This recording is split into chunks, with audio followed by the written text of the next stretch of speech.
Le dernier glouton. Prologue. Le village de Brumeval. Dans le nord du royaume, entre les forêts humides et les collines noires, se cachait le village de Brumeval. Un lieu où le soleil se levait tard, où les chiens hurlaient avant la pluie, et où les hommes parlaient à voix basse des choses qu'ils préféraient oublier. On disait que jadis Brumeval avait été prospère, mais depuis quelques années, les récoltes pourrissaient, les enfants naissaient malades, et le bétail mourait sans cause. Le prêtre du village affirmait que c'était la punition des péchés cachés. Les vols, les trahisons, les crimes tuent. Alors pour sauver leur âme, les anciens décidèrent de faire revenir un ancien rituel interdit, le repas des fautes. Chapitre 1. L'enfant choisi. Il s'appelait Lior, un garçon de 13 ans, fils d'une veuve.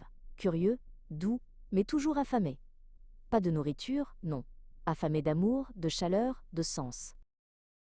Un soir d'hiver, les anciens vinrent frapper à la porte. Ils dirent à sa mère, « Le sort a parlé, ton fils est pur, il portera nos fautes. » Lior ne comprenait pas, mais il vit sa mère pleurer sans un mot. Ils l'emmenèrent au temple, l'assirent devant une grande table couverte de plats. Pain noir, vin amer, viande saignante. Sur chaque assiette, le prêtre posa un symbole. Un anneau volé, un couteau taché, une poupée brisée. Mange, Lior, et que nos fautes quittent nos âmes pour entrer dans la tienne.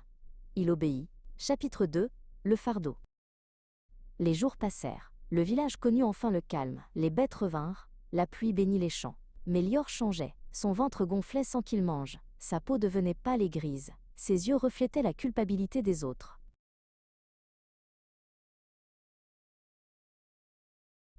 La nuit, il murmurait des choses qu'il ne pouvait pas savoir. « C'est toi, le meunier, qui as noyé ta femme. Toi, la sage-femme, tu as vendu ton enfant. » Les villageois prirent peur. Pour apaiser les esprits, le prêtre décida de refaire le rituel.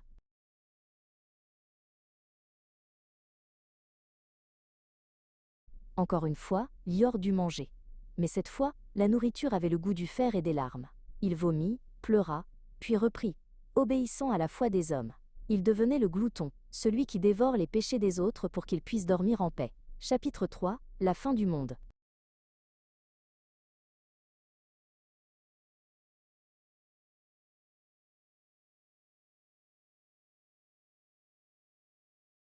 À chaque rituel, Lior perdait un peu plus de son humanité. Son appétit devint insatiable. Il dévorait tout.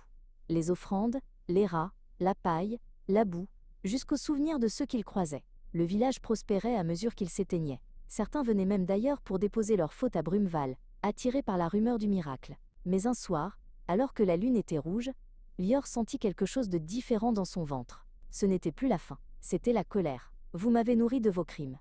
Maintenant, goûtez à votre propre chair. Le glouton se leva. Son corps n'était plus celui d'un enfant. Il était gonflé, distordu. Ses yeux brûlaient comme deux charbons.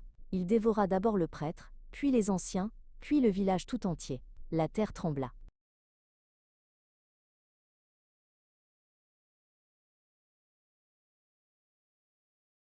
Et quand l'aube se leva, il ne restait plus rien de Brumeval, seulement une silhouette, errant dans la brume, murmurant entre deux râles. « J'ai mangé leurs fautes, mais qui mangera les miennes ?»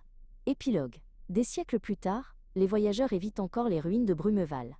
Parfois, au crépuscule, ils disent entendre un gargouillement sous la terre, comme une faim ancienne qui n'a jamais été rassasiée.